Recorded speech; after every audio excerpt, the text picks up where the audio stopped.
welcome everybody to our first in-person workshop in over a year. My name is Naomi. I'm the coordinator of the Institute of Urban Ecology.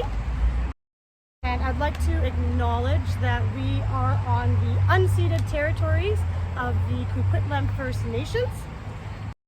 And this territory was especially important to all Coast Salish First Nations because of its easy access to the river, where the Coquitlam people used to fish and trade goods with other First Nations. Also because of the coastal temperate rainforest that used to run from the river banks all the way up the coastal mountains that are behind us there. And unfortunately, due to colonization and urbanization, a lot of this ecosystem has been lost or damaged or threatened, or due to roads and dams, pollution, or other human activities. But you can still get a glimpse of what that rainforest used to look like in places like Burke Mountain or the Hoy Creek watershed, where we're going to be going.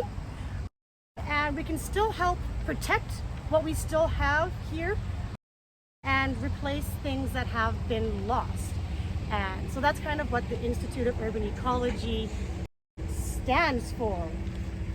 Here in our Soul Garden, which stands for Sustainability, Outreach, and Learning, we hold free environmental education workshops once every month. They usually take place here in the garden, as long as the weather is cooperating. And sometimes in the winter, we'll move inside to a classroom as well. But here in the garden, we promote things like pollinator-friendly plants, weed of the week, and we leave the leaves in the fall.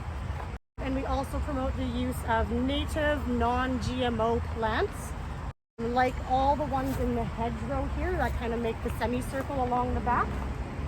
Those are all native plants.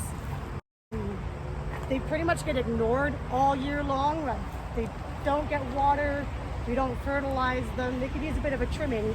But you can see that even with the extreme heat that we've had lately and the lack of rain, it's still pretty lush back there, because these native plants are adapted to the climate here, so they're fairly low maintenance.